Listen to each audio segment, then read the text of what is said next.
everyone. Welcome once again to Arrow Discussions. I'm Captain Logan. And I'm Eric. Hey, Eric. Today we're on time. We are. Isn't that exciting? Yeah, I have a side thing that I want to talk about right before we get started. Okay. So I read this interview with Stephen Amell. Does he go by Steve, or does he go by Stephen, or is it just Steve? I think he goes by. I think in his personal life he goes by Steve. I don't know. Okay. Anyways, with Amell, and they asked him like if he could pick any comic book hero to pick, who would it have been to play? And his answer was really interesting. It was Lobo. If he could play any character, he would play Lobo, because Lobo was the comic he read as a kid. Wow, that's really interesting. Because in interviews I've heard from him, he always sounded like he wasn't really a comic book guy at all. But I guess he read Lobo when he was a kid. He said he was way too young to be reading it when he read it. Yeah, wow. That's cool. I can't really see him in that role. No, I can't either, but I guess he just likes Lobo. Yeah, that's really neat. Yeah, I thought that was interesting, so I forgot to bring it up at the beginning of this. Well, today, Birds of Prey is the episode, and before we jump into that, we're going to answer some questions and comment on some comments from our audience. The first one from last time is from Below 61, and this, of course, is about the previous episode, which was Suicide Squad, and his comment is, you didn't mention that the terrorist was the one trying to buy the earthquake machine a few episods ago, unless that didn't happen, and I totally imagined it. Yeah, no, we just forgot to mention. I think I even had a note on it. And no, that did happen. I thought that was great, and I mentioned last episode how good of an episode it was for continuity, yeah. And I thought it was really neat that was there. So I'm glad he mentioned that, because we were remiss in not bringing that up. Yep. George Simmons, hey Cap, I've got two things. Firstly, they addressed that Oliver had been sleeping in the Arrow cave. That's a good point. Right at the beginning, which we had a discussion about right after we got off mic last week. Or maybe it was right before we got to bring it up. But we talked about, it seems like that they've forgotten that the Arrow Cave is underneath the bar. Because it would be really conspicuous for them to constantly be going down there and separately and like, oh yeah, I'm just going down the wine cellar. So I'm not sure if that's still under the bar. I think they've forgotten about that. It's just an ambiguous location now. I don't think they've forgotten that. I just don't think that it is as convenient of a place as it used to be, because it wouldn't make sense for Oliver to constantly be there. He doesn't have why the problem is the group is too big now, and the other thing too is we don't really see how they go in and out. I mean, we know they have that wine cellar thing, but that might not be the only entrance. Yeah, they could have they have to have another entrance, because there's no way he's coming out as Green Arrow.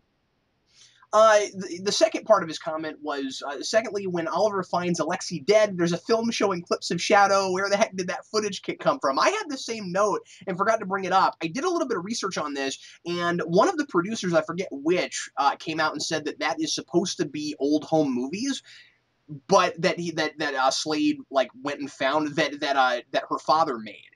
But the problem is we're not told that, so it does seem a little bit strange in the scene. It's like, where did he get that? That's what his slaughtering across the country was. He was making his way to where that is.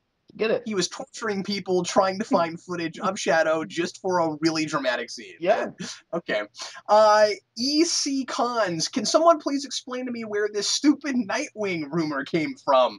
I never once heard this stated from anybody. The same exact thing happened a few months ago. People were saying he was going to be in the new movie, and he's not. Everyone has been assuming this is true, but no one ever mentions where they heard it from. So I did some research on this. I got it from CBR. They officially cast him.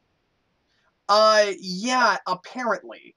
This is still kind of up in the air. Oh, is it? Yeah, the original mention of it that I found was actually an April Fool's Day joke last year. Okay. And then later in November of last year, there was stuff about Stephen R. McQueen from Vampire Diaries playing it. That's what I saw. And he mentioned it on Twitter, but this has not been officially confirmed anywhere. From what I can find, the producers don't seem to have said anything about it yet. And he came out on Twitter and said that he was maybe getting that role, but that's all we've got. So I remember seeing it on CBR a while back. And I remember it being a Vampire Diaries guy. Yeah, I still can't figure out just how confirmed this is. Okay. Well, we've kind of been running with it, so maybe we're just completely wrong. Yeah. Just the 5 minutes of research I did before this, that's all I could find. Josh 18686 says Oliver's middle name is indeed also Jonas in the comics. Thanks for mentioning that, because I wondered about that last episode. Kirim Id Head. So am I the only one who thinks it's kind of a bad idea for a recovering alcoholic to be hanging around in a bar? Which is a really good point. But at the same time, I could see the counter argument that probably the best place, if she's going to hang out in a bar, is the place where everyone knows she's an alcoholic. Yeah, and also that's where her sister is spending all of her time. Yeah. And they're patching things up, and her sister seems to be a pretty good influence on her right now. And also, there's the fact that when she's not in that bar, she's under it or out fighting crime. So that's probably the only place that she could ever hang out with her sister. Austin Shank, I believe the Slade being a mercenary thing is relevant because that's probably how he got most of his money in order to fund his master plan, his plan to kill Oliver or beyond. A couple people gave that comment, and I kind of buy into that. That could totally be what that is. Okay, Papa Shogun says, and again, this is based on last episode, I'm actually starting to buy Laurel's turnaround. She's at least being proactive and starting to listen to the people that have been trying to help her. Going to the AA meetings is a start. She's on the right path. I don't think she's trying to be the Zen voice of reason.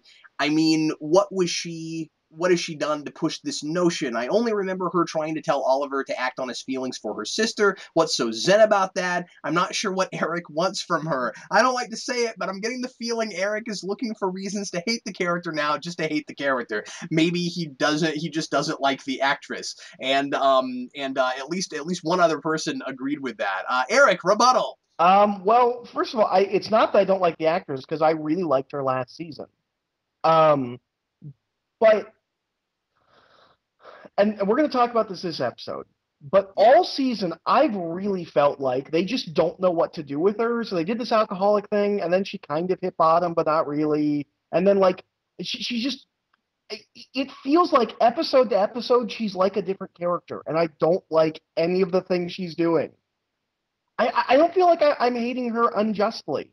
Maybe, I mean, last episode, like, it really bothered me that she supposedly just hit bottom, and now she's the voice of reason.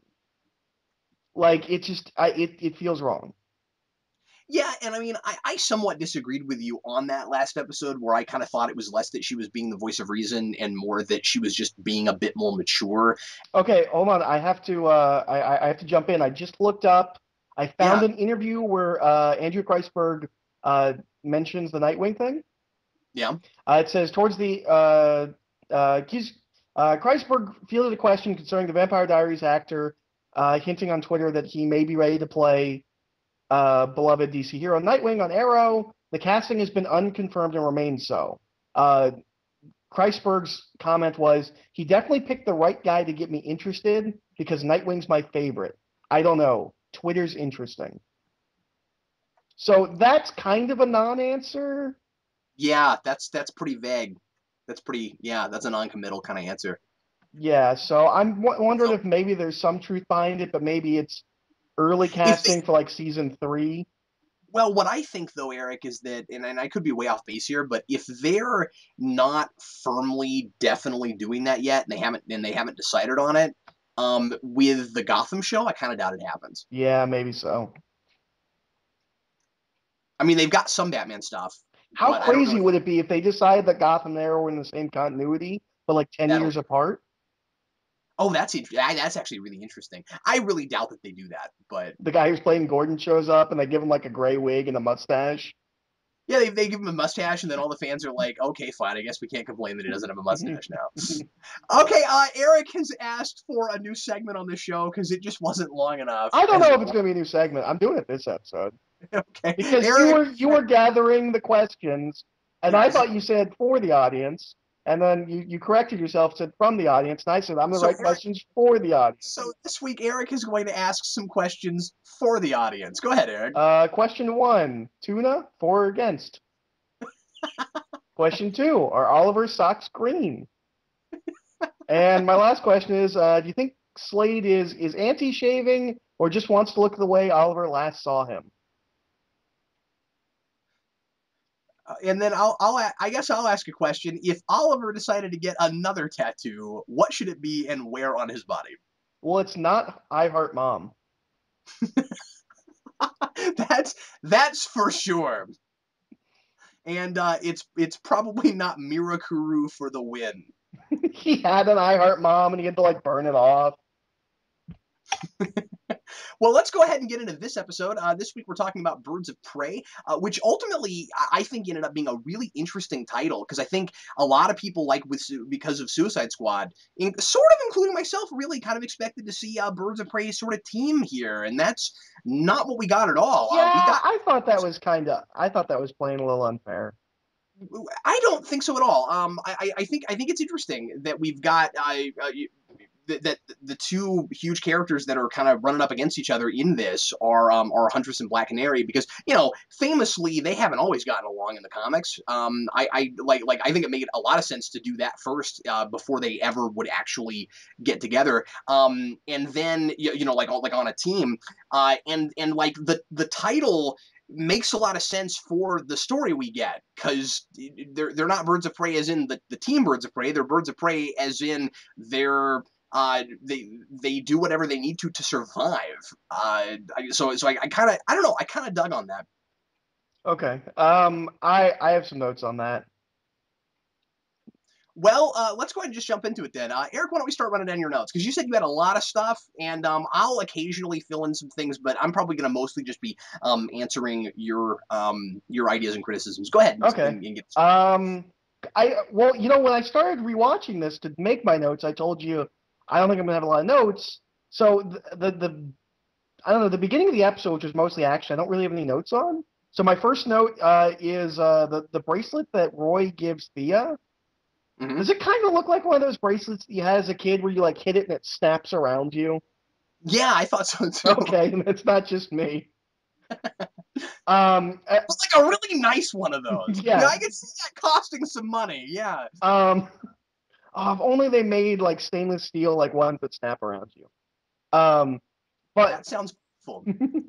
but okay, my next note is okay.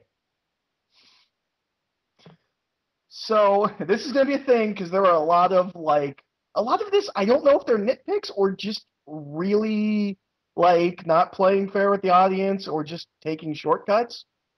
I had the same thing. I thought there was a lot of shortcuts Okay, in this one. Go ahead. last time we saw Huntress, she was on a motorcycle, right? I think so. Okay, how does Oliver A know what car she's going to be driving, and B how she's getting into the city? They just showed up at that car. And No, there's dialogue about it. is They there? traced it. They found it. Yeah, Okay. they figured it out. But now I don't remember exactly how.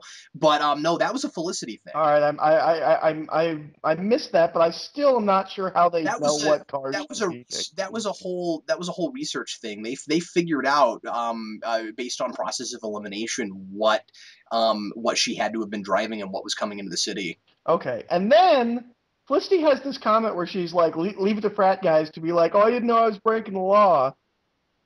He pointed the gun out the window and shot Roy's hand. That was weird. Yeah, that didn't fit the whole like. Some chick just paid me to do this. Why did he have a gun? Why did he shoot immediately? But I did like Roy's freak out. I feel like a lot of places, uh, we haven't seen Roy really like get to freak out. I think in, I guess, combat situations, and I think this is the first time we've really seen that where like he gets injured and he just loses it. And this is a Yeah, serious injury. that's true. That was a situation where it made a lot more sense. Now, one thing I kind of question there, not a big deal, is was it a little bit overkill to have all three of them go to get Huntress? They're kind of treating it like she's gonna be really hard to take down. Yeah, but Not sure why. Like she's played up as incredibly intelligent and good at subterfuge and stuff in this, but it's not like they're going up which is a against little weird because she wasn't last time. Well, but I mean, she's been gone for a while. Maybe she's been, she's figured some things out. Subterfuging. Yes, she's been running around doing a lot of subterfuging, Eric. I kind of wondered if it wasn't a little bit of overkill. I kind of thought that they were kind of contriving a situation to get Roy in a place where he would freak out on someone, so that Oliver could have that line about trying to get him to get away from his I sister, felt like which just kind of they into me. I don't know if you had that, I felt but like they wanted to do this episode with Huntress, and at the same time, they realized they set this Roy thing up and it's been sidelined. yeah, So they really wanted to do the Roy thing this episode too. And I yeah, I think got the Roy stuff works pretty well for this episode. it's okay, but I did get the sense that maybe this was one of those things that, like you said, they had the sideline and they just couldn't find a place for it earlier. And they draw too much attention to it, in my opinion, when they have Oliver say, "You know, I should have said this months ago." I'm like, yeah, you should have. Yeah.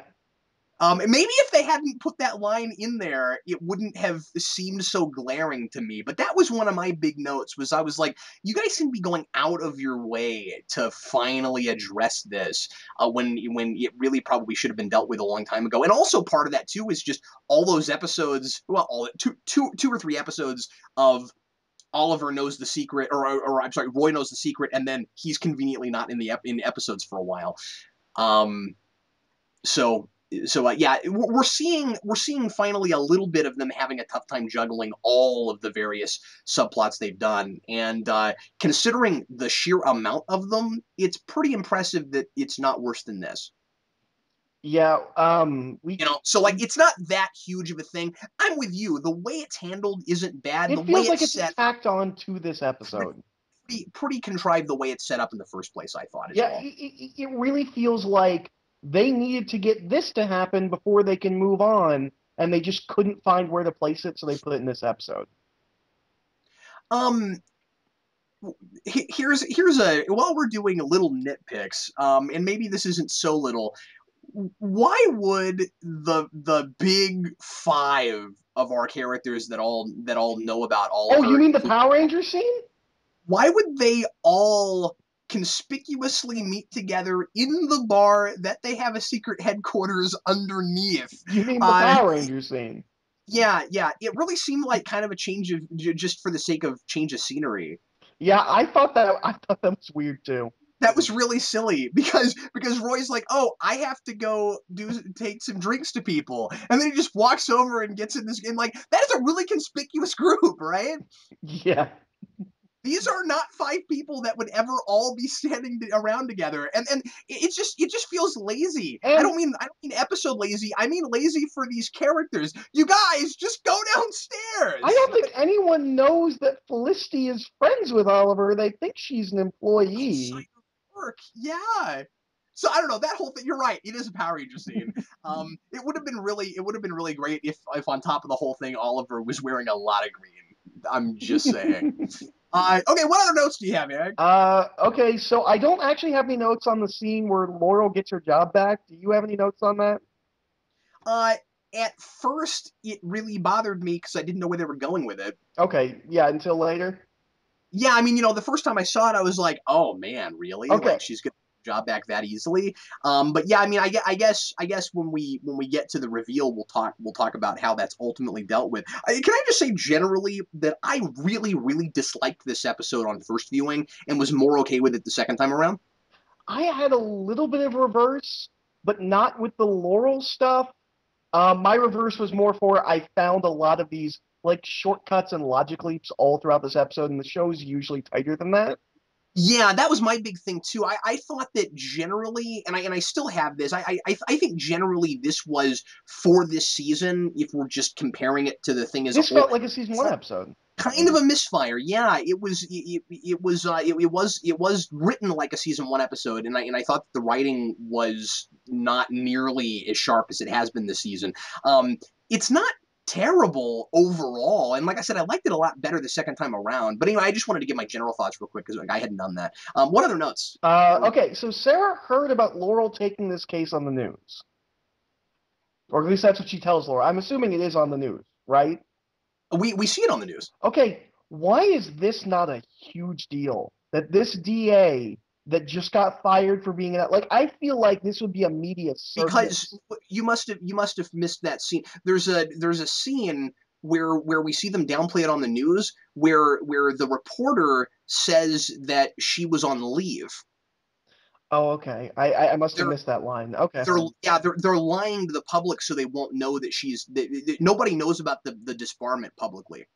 Okay, and so the first time that I write this note, why is Sarah so vendetta driven against Huntress? She hasn't done anything yet. This is a thing throughout the entire episode. I have this written 3 times. Because she's taken her sister hostage. Hasn't happened yet. What do you mean? At this point, when she first starts this stuff, she hasn't taken her sister hostage. What do you mean when she first? What are you talking about? When they're in the Arrow Cave and they're talking about that she's going to attack her father, Sarah's immediately doesn't like her because Laurel might be there, and then later, hold on, let me find where it is because I wrote it 3 times. Then when they confront each other, she has a major issue with Helena, and I think it's before Laurel is hostage. And the third time, Laurel's long gone, and she still has this vendetta, and she never threatened Laurel. Yeah, when she gets there, Laurel is hiding on her own, away from all of this, and she's still got this major beef with Helena.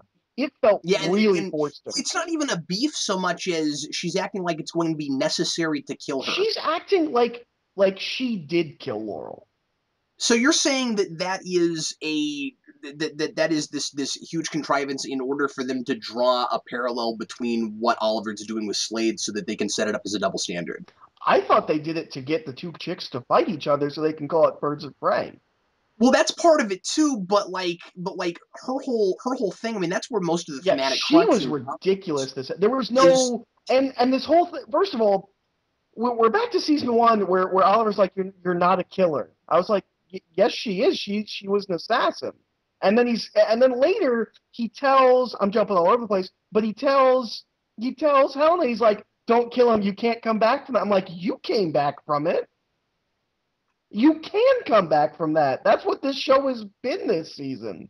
Well, and I wish I'd gone back and rewatched the Huntress episodes from first season before this, because what I kept trying to remember was, has Huntress killed anybody yet? I'm not Prior sure. And if she I feel like hasn't, she killed like a guard or something. yeah. Well, because first of all, of course, if she's already killed people, then the whole "you can't come back from that" thing is a little bit redundant because you've already killed people. I mean, I get that it's a little bit different when it's a vendetta, but secondly, and more importantly, if she hasn't, then it's a little bit strange that the police are after her so hard. Yeah.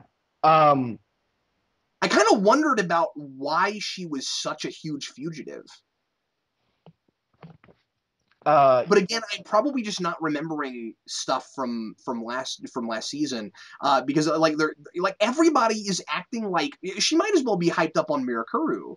Like everybody's acting like they're she is acting the like she's biggest the threat Punisher. to the city. What's that? They're acting like she's the Punisher. Yeah. And she's only after this one person. I mean, I'm not saying that they shouldn't go after her, but it did seem a little bit weird that they had this huge trap for her. Okay, I want to talk about the trap because it's crazy. All right, so she's come to kill her dad before this trial, and the trial is just a setup to draw her in. But they have him come through the front entrance as opposed to where he's normally going to be. Which, if she thought he was going to be at the trial, why wouldn't she think he'd be coming in the way that they'd normally come in? Yeah, I didn't really know why they And felt the need to. then, not only did she know that they were going to try and trick her and have him come in the front way, but she was prepared for it, and everyone sitting in that courtroom who passed through the metal detector was loaded down with machine guns. Which, by the way, where did she get them? Because Where did she get them? How did she? Yeah, I mean, like, so it's, yeah. I didn't understand any of that. And where Yeah, are they yeah, later? there are a lot of huge leaps in logic. You're right. Where were they later? She's got this. I kept wondering, what am I missing here? Only She's got her she's holding own everyone gang. hostage. She does everything else by herself the rest of the episode, like she's completely alone. Yeah, that was hilarious. Where did they? I guess they just all got shot, Eric. They must have. None of them All survived. the cops got shot. All the thugs got shot. It was just the hostages, Huntress and her dad, and Laurel. Which, by the way, I had a major issue with her not killing her dad. Not at the end, the way it happens. There's a couple of points where I'm like, why? Okay, he opens his vest and he's got the vest, right? Which, by the way, I'm not sure works on arrows. Because I know vests don't stop knives. But why didn't she just shoot him in the neck or the head? Like, I know. And why did, if it was a huge trap and the SWAT team was ready, why did it take them so long to get in that room? yeah, I don't. Because that was just, again, it was just played for drama. It was like, okay, we've got to have this big moment with her and her dad where she hesitates, which doesn't really play into the episode thematically at all, because obviously this is what she wants, so there's no reason for her to wait except for the sake of big drama. And I guess, if you've been trying to get revenge on someone for all this time, it's a big moment, so maybe you'd wait and bask in it a little bit. But that's not the sense I got from it. And so, Especially if she knew the felt like SWAT was coming. it felt like the writing. It felt like the reason the SWAT team waited is because the script told them to. Yeah, well, it feels like she waited because the script The told her script to. told her to. Yeah. Let me go back for a second. You were talking about arrows and things. What? How does a non-lethal arrow work? They have that in year one, and it's always bugged me. He It calls it a seems like knockout arrow. I was like, I don't care how blunt it is, it's still going through somebody. yeah. If you shoot it fast enough, it still could go through a person, unless it was like a boxing glove arrow, where That's it what just I'm hoping for. I'm hoping he shoots it and the boxing glove comes out. because we see them and they just don't have tips in the ends. But I also kind of wondered Well, how in the world. they don't just not have tips. They have like weird tips. Like Yeah, they're almost like what like a bullet looks like after you've shot it, where like it's smushed. It kind of yeah, is like like that. it's got a piece of plastic on the end of it or something. But I'm telling you, if you shoot that fast enough, it would go through something. Yeah. Yeah, yeah. Well, I had the same problem with Green Arrow Year One. Because he takes the tips off the arrows. He's like, these are knockout arrows. I'm like, no, that's still going through people. I don't care what you tell yourself. Um, did you think? Because I would have liked an explanation for this. Did you think it was strange that Frank Bertinelli came back to Starling City in the first place? I have notes about that. Um, all right, I have a question. Uh, because it's kind of an either or. Did he actually get caught at the beginning of the episode, or was that also part of the trap? Was he No, I already think in custody and then? no, he got caught because I mean, as far as I can tell, that was them actually catching him. Okay, then I have no idea why he's there. Because, well, no, they just don't tell us. He's there for some kind of business. We're just not told what it is. And I'd like to know, because it seems like that's bad strategy on his part, because he wouldn't want to be found out there. I mean, he wouldn't want to be found out anywhere, but it just seems like that's the first place she'd look. Yeah. So if he's in hiding, it seems like that's maybe a bad idea. But no, I mean, Lance gets shot. That's a real firefight. Yeah. Oh yeah. So clearly they didn't set that up. That's them actually catching him, which again just felt like sort of a contrived situation. It was I weird just they wish weren't there for him. explain it. No, they didn't even know he was there. That's the thing. Uh, That's why that could have been part of the setup. They didn't know he was there. yeah, that was all kind of weird and convenient and contrived. Again, this show is usually tighter than this. Yeah, it's usually a little bit smarter than that, and that's why I was somewhat disappointed with that. This whole thing felt kind of obligatory to me, honestly. It was like, well, we've got to wrap up the whole Helena wants to kill her dad thing, and it seemed like that sort of obligatory. Maybe every season we do some Huntress stuff, um, and I just would have, I just would have liked it to have made more to have made a little more sense. That's all. In an episode that's really kind of a dumber episode for this show, they have one of the smartest gags when when Lance calls the Arrow and Oliver's phone rings, I love that. and it's set to look like his mom is calling. I was like, that's brilliant. Yeah, I thought that was such a little clever thing. That was great. he's prepared like a Boy Scout. Well, he was on an island. He probably got all of his badges, or badges. I guess they're badges. Um, What else have you got? I really like the conversation between Roy and Thea. The first conversation, not the one where he tries to break up with her. The first conversation where, actually, no, it is when he tries to break up with her. Where like she's like, look, I understand you're going through something and you need somebody. I thought that was a really good scene for her character. Like I really like that she's not being like a ditzy TV girl who's completely ignoring the fact that her boyfriend's into bad stuff. Like, Yeah, she's not a drama queen. yeah, I really And like I and that. I and I and I love that. And even when she sees him making out with that other chick, they do the kind of melodramatic thing where she throws the bracelet or whatever, which I could have done without. But then you get to the end, and she says, "I know he's just doing this to drive me away. I just don't know why he's doing it." So Yeah, like she's smarter than the TV drama thing, and I yeah, I'm with you. I really appreciate that. yeah. I thought. I mean, she hasn't been I allowed don't to like do the this episode. situation. Yeah. I don't like the situation. It feels like wasting time because you know it's not going to stick. Or she's gonna die and Roy's gonna feel really bad. Oh, they could pull like, kind of a reverse Tommy thing. Although I have a note about that scene where she goes up. Okay, so she's sitting there in front of a bunch of things, and she says, can anybody give, we need wine. Really? No, nobody. Where are her employees? Like that felt weird. Do you know what I'm saying? Do you know what scene I'm talking about? Yeah, I hadn't thought about that, but yeah, I can see that. Yeah, like, did she forget she sent them home? Like, why is there nobody there? Unless, I guess maybe the employee was who Roy was making out with. I don't know. There's a line that I'm going to jump to another note real quick. Okay. There's a line that from Sarah that I really really like that is somewhat at odds with the whole, like you said earlier, Oliver telling her you're not a killer business. Um, I really like when Laurel asks Black Canary, not recognizing that that is her sister, because I guess we just have to suspend disbelief on that. When she says, "Are you one of the good guys?" and she says, "No, but I'm friends with them." Yeah, I that was really that was a like good that. line.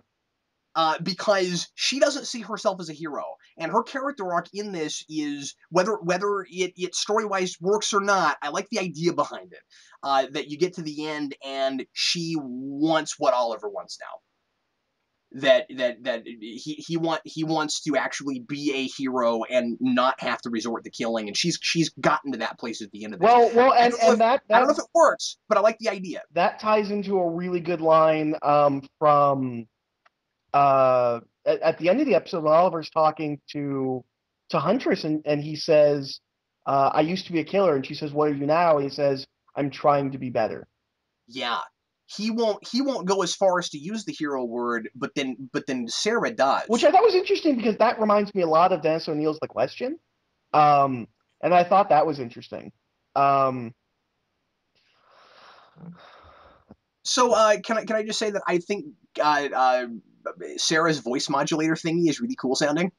um, can I just say that Sarah is the only superhero I've ever seen ever with like altering their voice that uses it logically? What do you mean? She clicks it on when she talks to Laurel, but she clicks it off when she's talking to like Oliver or someone that wouldn't know her, as opposed to the Christopher Nolan Batman where he's standing alone on a roof and being like, "So that's He what just that talks to feels himself. like." Yeah, yeah, She yeah. clicks But it on but when Oliver it when does her the when same her thing. identity needs protecting. Yeah, but Oliver does the same thing. There's precedent for that. Like he doesn't use it all the time. Yeah, no, does he not? I feel like I guess No, he not. doesn't Yeah. use it all the time. The thing is, we don't hear him talk in costume very much, and that I think is what's Well, throwing me. and usually when he does, he's talking to somebody. So He's usually talking to Lance. yeah. usually in costume, like he'll turn it on when he's talking to just random bad guys sometimes, but it makes a lot of sense because he's a public figure. Nobody knows who Sarah Lance is. Yeah. So I think and also we haven't heard her talk that much in costume either, except for to Oliver. Yeah. But I liked that she had a voice modulator thing, and I liked how kind of like inhuman it sounded. Like I've never heard one of those with a girl That I before. haven't either. It And sounds, so yeah. you always have this really deep, low pitch kind of thing. And then with her, it sounded kind of alien. I thought it was really neat. Now, again, and I guess we've talked about this with Oliver and Lance. I don't really buy that in the real world, Laurel would take Oh, one there's look no at way. her and not. Yeah, but I don't That's a know. We've always superhero had that thing. in the show, and yeah, it's tough because they want to do sort of a grounded thing, a pseudo grounded thing, but then they do that, and there's plenty of light. You can see it, and the thing is, it's even tougher for me to buy with sisters than it is with Oliver and Lance, especially because the way Katie Lotz talks, she has a very particular, unique way of pursing her lips Yeah.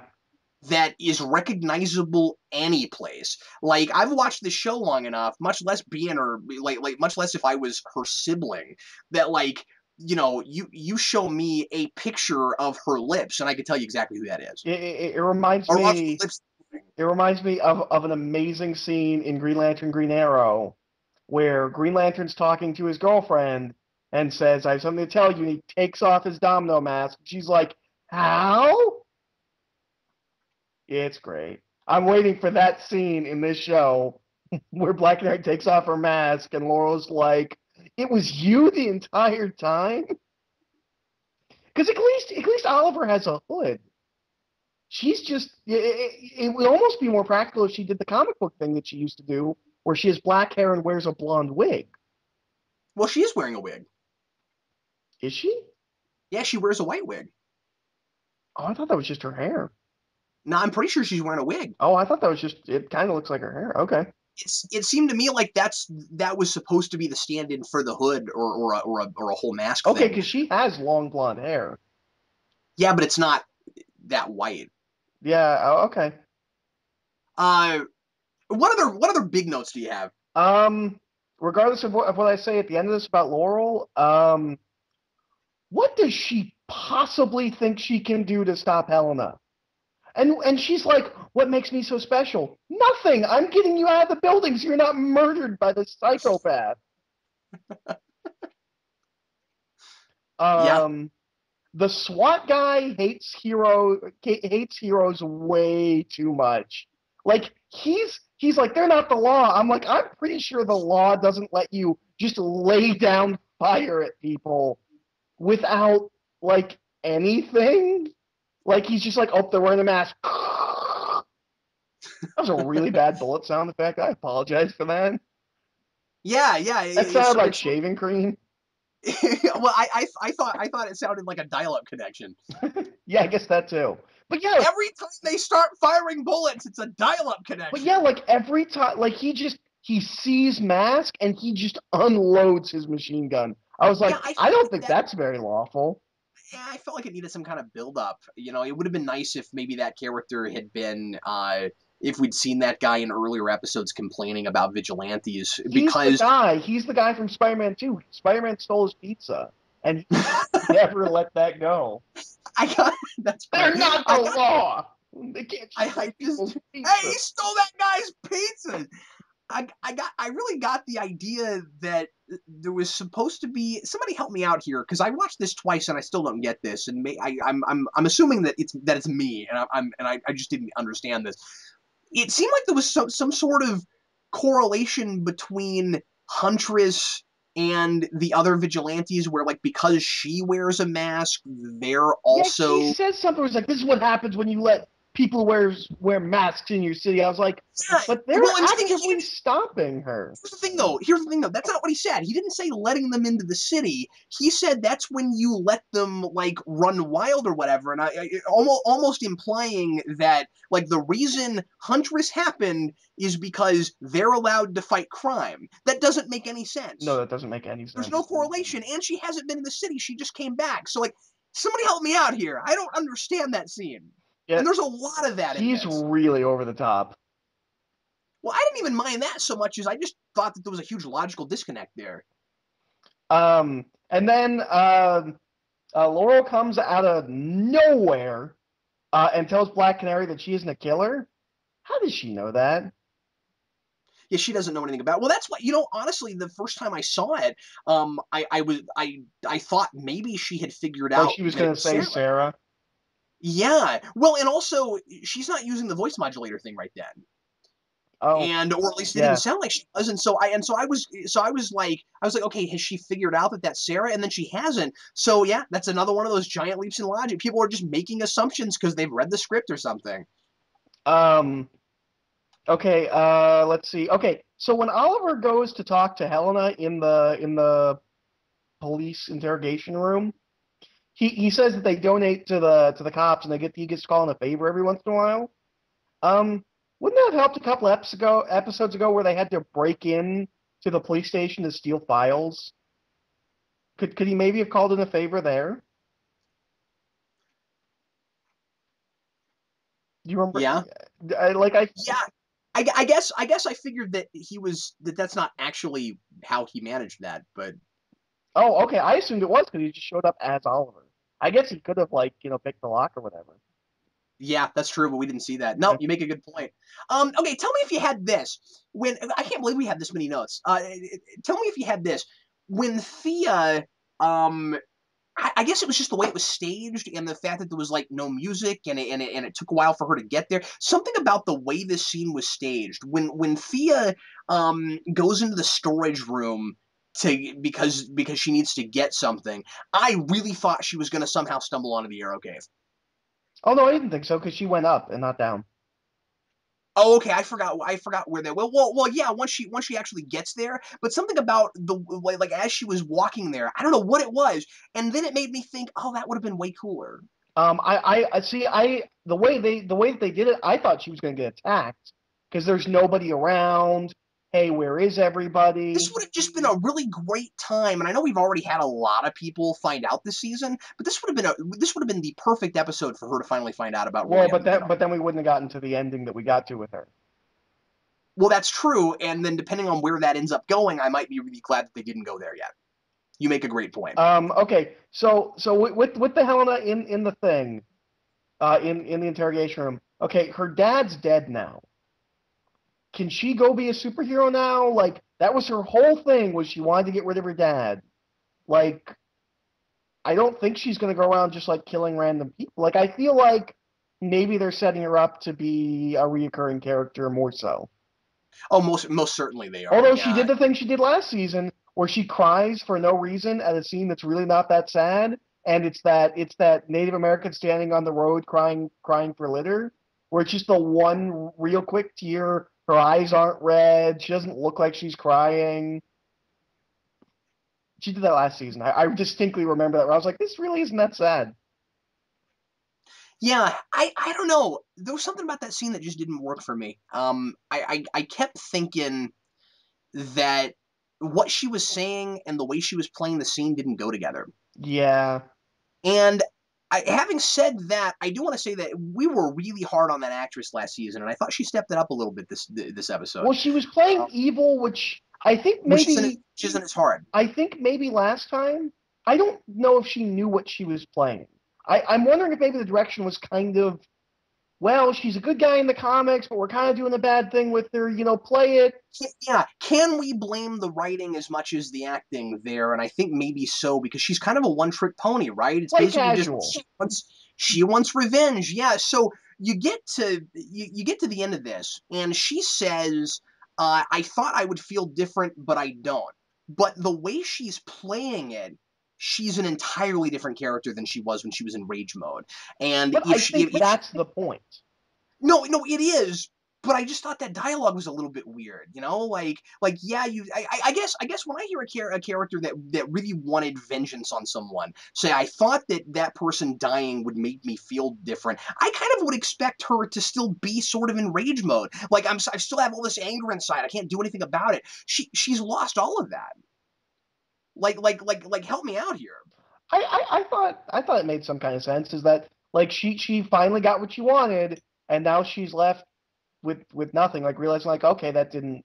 I don't. I feel like she went from rage mode to sad mode. Well, no, absolutely. But what she's been feeling is just this intense rage she can't help. So she's got to, like the way the episode kept playing it was that, and I thought that the whole message, and this was it's interesting too because this reminded me a lot of episodes of the TV show Birds of Prey. The idea that that once you've killed someone, you can't go back. Right. And that like you're gonna just keep on killing. And I didn't get that sense from her at the end. And so like I said, when she's like I thought I'd feel different. I'm like well, I mean, like you seem to feel different to me. I don't know. Maybe I need some more time to think about that. I'm not sure about that scene. I think I figured out the thing with all the guys in the courtroom. They're all jocks, and they'll do anything for somebody with a set of breasts. And somehow she's just really good at getting guns. Yeah, yeah. Okay. So, Yeah. Forgive me for being inarticulate about that. I can't get my mind around it. It doesn't feel quite natural to me. do we want to talk about where we end up with Laurel at the end of this episode? Yeah, let's go ahead and get that out of the way. Go ahead. I love it Oh, really? because Really? Okay, all all right. right. My entire problem this whole season is that the writing has been really wishy-washy, and then when it looked like she was getting her everything together, I felt like she didn't really hit bottom. She didn't go low enough. Where she ends up at the end of this episode lets me know 100%, at least until, next episode where they play her completely differently, I'm not supposed to like her. She is Yeah. on a bad road. And I like that because I felt, oh no, I hit the mic. I felt like she didn't hit bottom enough and her recovery was too quick and too easy. And I feel like that was in fact intentional. That was a slight recovery, and she just immediately is relapsing. I wouldn't be surprised if she's gone back to drinking and stuff. Yeah, I'm on the fence about it. Um, because well, yeah, I don't know, man. I guess that makes sense because I've been back and forth on it. Because like I said, the first time I saw this, I was like, oh man, you're kind of you're yo-yoing me too much. Like last episode, you tried to make me buy that she could go that far, but then now she's in darkness mode. I can't. Once you've been to the darkness, you can't leave it. I do like that. That's most certainly a choice. If she'd never met Huntress, that wouldn't happen. Yeah, And she got that philosophy from someone, and that's bad. No, you make a really good point. It's like if only she hadn't been almost given her whole life back right at once like that. She wasn't ready for that, right. and she got too close to getting back everything that she wanted, and it's all about consequences. And now that and she's still not ready for it. So like now that that she's been to that place, and she there was that bottle there, and she realized, oh no, things are not great like I thought they were. She's just she's so vulnerable Yeah, that I really bought that scene where she almost drank that yeah. whatever alcohol that was. I really liked that scene and was kind of surprised I did. So you're right. I mean, maybe where they get her at the end is okay. I guess I'm just not sure that they're going to follow through with it. I guess Although that's what I'm at worried the about. same time, I'm not Yeah, a lawyer, but her boss is, and she yeah. must know about plausible deniability, and the fact that she immediately fired her Laurel's boss. She doesn't have to take Laurel back at all. She doesn't have No, any dirt no, on her. I didn't buy that either. And honestly, that whole situation seemed kind of contrived. Even though, I mean, I'm glad that it wasn't she just got her job handed back to her. Yeah. I'm really glad that it wasn't that. At the same time, I'm not. It still seemed kind of like a weird sort of plan. Like I'm gonna go to this expendable person that I dropped because she was drinking too much and letting her life get all messed up, and then hopefully she won't realize that the whole thing is a crazy ruse. Like I don't know, that seemed like too risky to Well, me and on what's his. really funny is I thought until she spoke, I I thought mean, I bought that she did it. I bought that she wanted it so bad she was willing to buy into it. That's fine. Because of course when she gets to that place where she almost drinks the bottle, she's like, I should have seen this. And I buy that she doesn't. I think she did see it. I think the deal was it was too good to be true, but she really wanted it. well, see, I thought she was going to say the exact opposite, and I was going to be really angry. Because she says Oh, no, things are different, or her boss says nothing has changed. She goes, no, something has, and I thought she was going to go through some kind of speech about like how she's empowered now and how she's going to do her job for real. I thought they were going the other way, and I was getting yeah. ready to be like, no, that's way too easy. But no, see, what I really like about It this. still is kind of easy. You're right. She shouldn't have. That lady did not have to immediately go, "Oh, okay, you blackmailed me." But what I do like, yeah, I'm a lawyer. Um, do you know what I do? No, no, but what I like about this is throughout the entire season, I feel like they were trying to make us feel sorry for Laurel, and I always was just angry at her. Whereas here, it's a definitive no, she's doing the wrong thing. Um, and Yeah, she's doing it knowingly.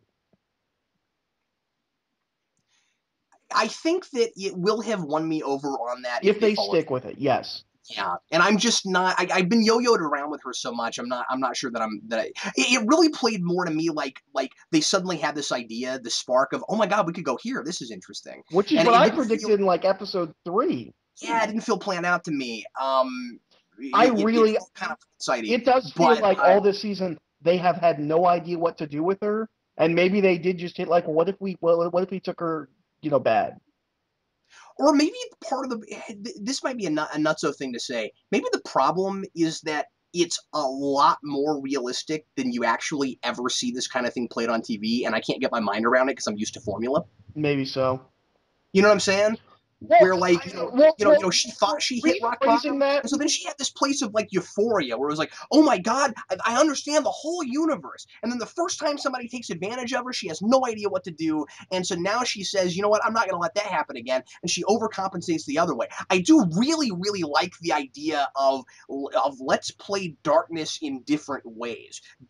Having a character that has decided to embrace darkness does not always mean murder. I think maybe to rephrase what you said a little bit, um, it, it might be more realistic, but I feel like the way that they did it has been dramatically unclear. Up Uh, to now. yeah, yeah, yeah. Like it might have been more realistic, but we didn't really know what they were doing with it.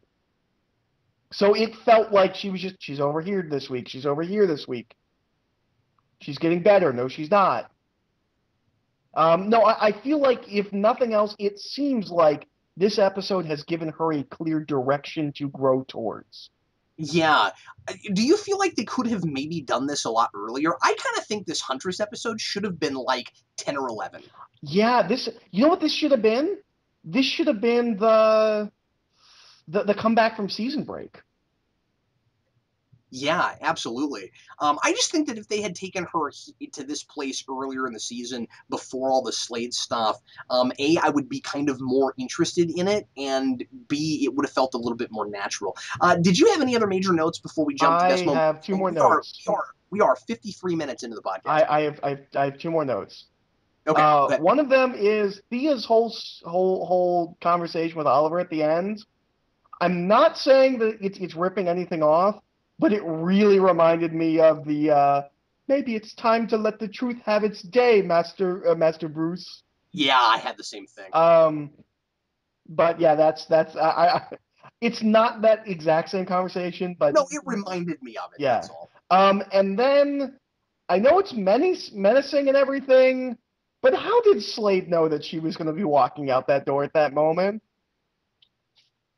Because because we missed the scene where he went and had drinks at Verdad and put cameras all over the bar. We missed that scene, He was but that's what he was just right across the street at Ving Rhames, just waiting for her to. dude. Nobody knows what you're talking No, about. nobody knows what I'm talking about. Well, anyway, maybe we will someday explain that in joke. In the meantime, let's go on to best moment, worst moment. Eric, my favorite moment this episode was just getting to see Arrow and Black Canary fighting with Lance at the beginning. I don't know what it was about that, but it was really fun to get to see them as a team. Yeah. Oh no, that was really cool. My favorite moment is a What is was a yours? is a really little moment. Mm-hmm. But I thought it was played really well. The moment where Roy grabs that guy's arm and starts losing it, and that's the moment he realizes that Oliver, like it's entirely in his facial expression, his eyes. He immediately realizes, I am dangerous to Thea. I can't be with her. And I really like that scene. It was also just kind of funny where the guy's like, hey, watch out. And he just starts like breaking his arm. But no, I thought it was just a little scene that I really, really liked. It really stood out to me for some reason. And they keep doing things that are edging toward what feels like sappy CW drama to me, but then those actors make me okay with it. Oh, and we didn't mention That's the that Roy thing is is called that they've Speedy got. this episode. Oh yeah, you know what? That was another thing I didn't really like.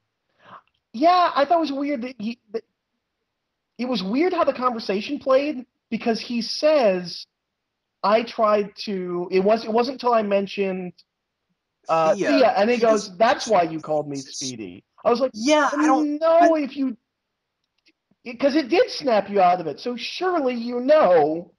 but isn't that really awkward? There's no place. I mean, unless somebody remembers it, there's no place that I recall in the show where he knows about that nickname. And isn't it awkward that like Oliver he hasn't used that mentions since like what, the pilot? no, that's not true. He said it a couple episodes ago. Oh, did he? But Okay. it's no, yeah, no. He called Thea that last episode of the episode before. Okay. But what's weird to me about it is he didn't. I didn't think he called Roy Speedy. I thought he was calling Thea that for some reason while they were in that scene, and that he like somehow simultaneously thought Oliver was calling him that and referencing Thea. That's really awkward to me. I don't understand any of that. That seemed like just again another really contrived way to make an idea happen so that we could have this kind of joke about Speedy and the sidekick thing. Well, and I think that's something I'm positive that Roy wasn't planned when they started season one, and I don't think they would have given her that nickname if they'd Yeah, known where they were fair, going. fair enough. I think if it were me, I would just avoid having any correlation between Roy and Speedy because, and I was going to mention this later, but I read that Mark Guggenheim has gone on record to say that eventually they're going to call him Arsenal. Oh, cool. And that whole joke is supposed to be a lead up to that. It's like he doesn't like Speedy as a nickname, so eventually he's going to take on Arsenal, and they're just waiting for a point where it feels natural to do that. I like that, but I They don't should know that probably we. give him a costume before they give him a name. Yeah, but the Speedy thing seems kind of silly. Is it weird that he's just in that hoodie? Like maybe he should be wearing like a Ninja Turtles mask, like something. Yeah, or like a trench coat with a big hat. Yeah, yeah.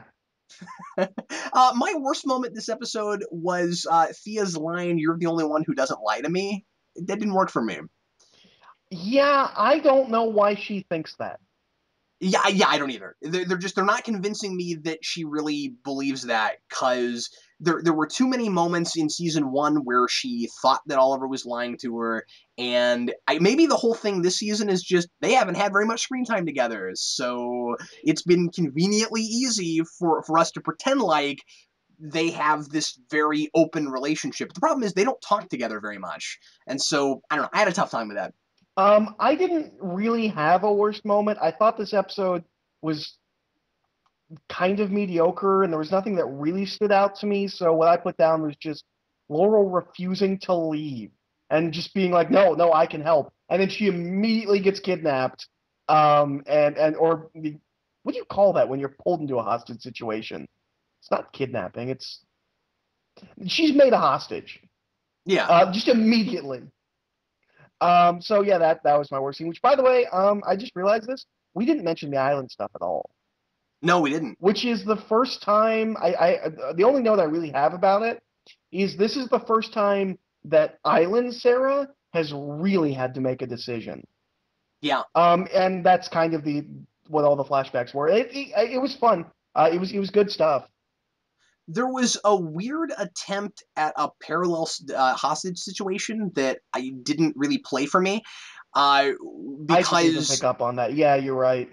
because you have Slade on the island wanting to trade. Well, he claims this is what he wants to do. I'm assuming he's got other things up his sleeve. He's not going to give Oliver up, but he claims that what he wants to do is trade Oliver for the engineer. The guy who he wants revenge on, he's gonna trade. And with Huntress, she wants to trade a hostage for the person that she wants revenge on. Those are entirely different situations. Yeah.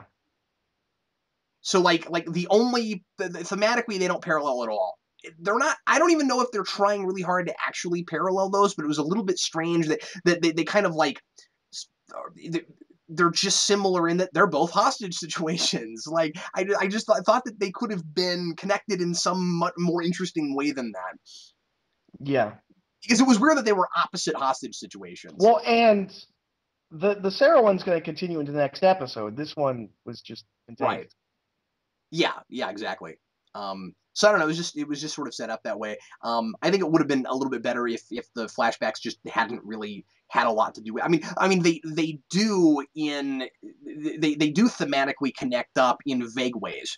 About like Sarah having to make these really tough decisions and like do whatever is necessary for what she thinks is the greater good. So she's going to give up that mechanic, but then in this she chooses not to kill Huntress. So she's changed and grown as a person. So I mean, at least we have that. But yeah, the hostage thing was weird. The big ideas here, pretty much just darkness you can't come back from. Yeah. I've got well, and I feel like I mean it was kind of muddy, but it's kind of darkness and kind of counting up your sins and morally and how that balances you as a person.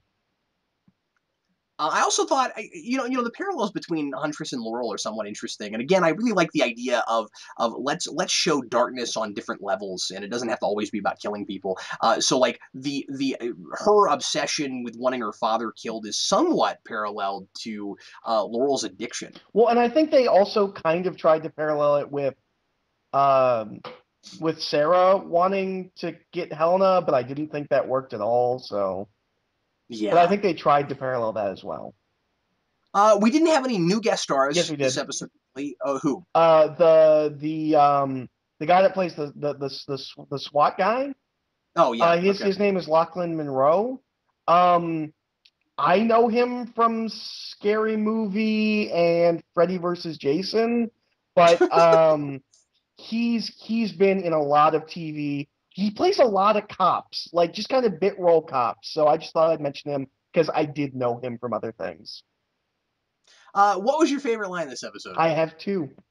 Okay, Both are go ahead. kind of jokes. One of them just hit me funny, the other one's a joke. I wouldn't be surprised if the second one is the one you have.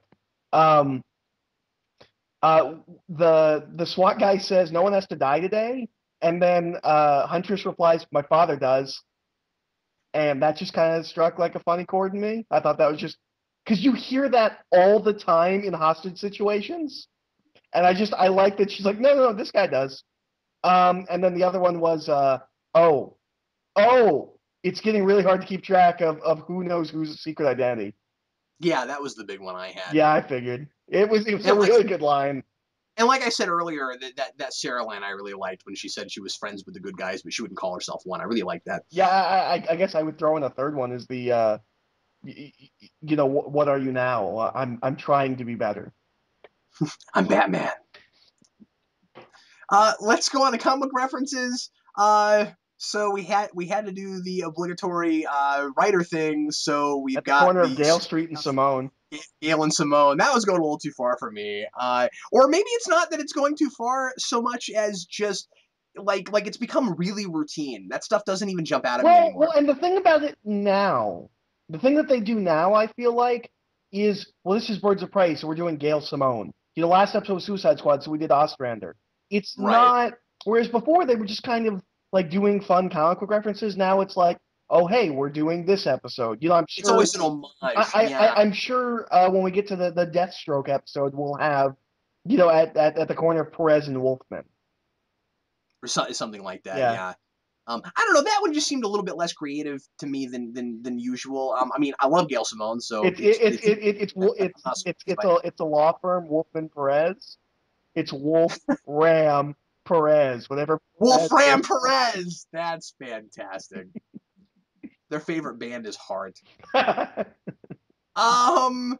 Okay, so then we had the character Hugo Mannheim, who is it sounds a lot like Bruno Mannheim, who was an Intergang boss in comics, and it's kind of weird that they didn't just name him that.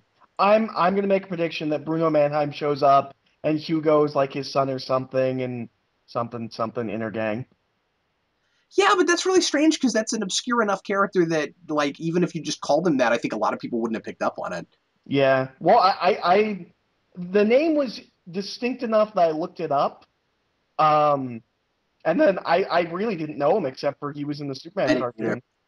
Well, I mean, I always look up the new proper names, but Yeah. but yeah, that was new to me. I had never picked up on this before, but read about it on a blog. The DA Adam Donner is actually named after Richard Donner. Oh, cool. And then we already talked about the Speedy thing. Did you have any new predictions? This one didn't really spark anything for me Um, that I haven't talked about. I think Thea's gonna die next episode. Next episode. Yeah, I think it's gonna be next episode because he just got her. I feel like I almost feel like that might even be. Is next episode 18? Is next episode Deathstroke? Yeah, it is. He's killing her. Yep, Wow. that's it. She's done. That is a big call, man. I almost want to. I almost want to take bets on this. I don't think you're right. All right, we'll see. I wouldn't be surprised She's if at least gonna lose a hand. I wouldn't be surprised if it wasn't a red herring kind of thing where like he's got her and then in trying to He rescue her just somebody gives else. her a ride home. He was just No, being nice. but like no, I think that she's kidnapped, but I just mean that like I wouldn't be surprised if somebody else if in trying to rescue her somebody else got killed. Okay, yeah, I could see that. I don't really think with I don't know, man. Just my instincts tell me that with that they're not going to kill her If off you're before they. right, then I'm saying Lance dies. I don't think she gets killed before finding out that Oliver's Green Arrow, unless they do it, unless they do something where she finds out as she's dying or something. But Yeah, well, if she doesn't die, then Lance dies. Somebody's dying in the episode called Deathstroke. I hope it's not Lance. I really hope it's not Lance too, but I mean, I don't want it to be anybody. I kind of like all these characters right now except for Laurel, but and then we're now not lucky and then enough for now it to be Laurel. and then now after what you said, no, and then now after you've swayed me a little bit with the Laurel thing, so I'm at least more intrigued with that. But Yeah. I still don't like her like I want to pal around with her. All right, let's go on to trivia. And what was your trivia question from last time, and what was the answer? My trivia. I don't think anybody got this. My trivia question from last time was, for about a year in the Suicide Squad comics, they were plagued by somebody who was pranking them, and what was the prankster doing? And he was pieing them. For about a year in this super dark comic, there was somebody throwing pies at people's faces. That's awesome. Yeah.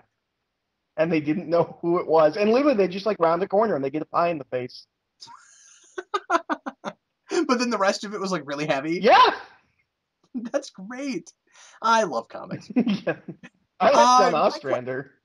My question from last time was Bronze Tiger only killed one person in that episode. And who was it? And it was Kadir. It was that guy. He got stabbed with the with the bronze with the tiger claws. bronze tiger Are claws. those Yeah, are those bronze? Is that why he's bronze tiger? yeah, I think so. Okay, so that makes more sense. They're certainly colored like they're bronze. What is your question for this week, Eric? My question for this week is in the comics, it's during Judge Winnick's run on Green Arrow. He's trained with another weapon, other than bow and arrow. What is that weapon? Ooh, good question. That's cool. I'm guessing bazooka. My question for this time is, what sort of alcohol does Thea run out of at Verdant? Oh, okay, That's the question. all right. Well, everybody, thanks a lot for listening. This one went really long. Eric, you had a lot of notes, man. Copious notes. This one, and they're not what you thought they would be. No, not really. You really blindsided me when you said you actually liked what they did with Laurel at the end, and then I was like, wow, I got to really Well, rethink this. you talked to me before I saw it, and you're like, you're gonna hate this. Well, I really thought you I were. kind of wish I hadn't talked to you, and I went in completely blind because I was like, because you were like 5 minutes in, you're gonna immediately hate, and I was like, is this the thing I'm supposed to hate? This isn't terrible. Well, the reason I said that was because I thought you'd have the reaction I did 5 minutes in, where I was like, really, they're just gonna hand her job back, like I mean, like obviously that's not ultimately what they did, but like I kind of thought you'd start throwing things at the screen, not realizing what they were going with it. Like, because I know you, when it's characters you don't like, you have a tendency to kind of jump the gun and be like, no, you can't do that, and so that's why I said that. I really thought you were gonna be like, You don't oh get no, your life back. she's gonna get a slap on the wrist, and that's You know, it. that's actually the motivation of Mr. Fear in Ed Brubaker's Daredevil. Is because in Bendis' Daredevil he loses everything, and then in like one arc in Brubaker's he gets his like law firm back and like his life together, and that's literally the motivation of Mister Fear is you don't get to do that, Matt Murdock. That's awesome.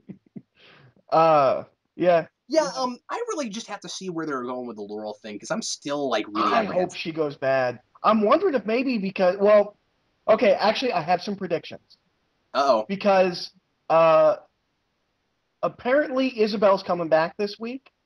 Yeah. So I think in the episode called Deathstroke, we're going to find out she is tied up with Slade. Um, I'm wondering if Laurel's going to get all involved in that, which was my prediction at the beginning of the season when all this stuff started, is that Laurel's going to go to a dark place and she's going to get brought. Well, at that point, it was the Brother Blood stuff, but I'm still thinking that might happen. I think we might get Laurel on the bad side. I think we're going to find out that Isabel's been spending all this time in an alternate dimension where she got amazing, crazy superpowers. Fighting And zombies in space. yeah, and And then she was a robot and she was she's hanging like a out with queen. a kid. She's like a queen of some other dimension now, and she has all these amazing resources, and she opens this giant hole in the sky, and all her evil forces fly That's out that and episode of take her. Angel where Cordelia is queen in that dimension. Yeah, it's just like that, except that it sticks, and she's not fed to, you know, evil creatures. Yeah, Yeah, and then Oliver's got to deal with that now. she's actually oh, what's her name? Is it Queen Bee? She's a Teen Titans villain. She controls bees. I didn't know there was a DC villain that controlled bees. Yeah, you fight her in Just League Heroes. Oh, I haven't played all of that. It's the And first it, stage. oh, really? Oh, well, then I just don't You remember run that. through a giant honeycomb fighting giant bees. Oh, I remember the honeycomb thing. Okay, all right. Yeah. Well, I thought the only bee character was that chick that wanted to be student council president in Smallville. Well, there's also Swarm at Marvel, which is a Nazi skeleton Oh yeah, covered in bees. I forgot about that. Everybody does. and I've got those early issues too. I forgot all about that. I only know about him because he showed up in Runaways. But yeah, Well, next episode, bees. well, anyway, everybody, thanks as always for listening. Sure hope you enjoyed it, and we will see you again next week when we talk about episode 18, which I'm quite excited about. We should I'm just Captain keep Logan. talking until we hit an hour and 52 minutes. No, we're not doing that. I'm Captain Logan. I'm Eric. Thanks a lot for listening. We'll see you later. I should have just kept talking.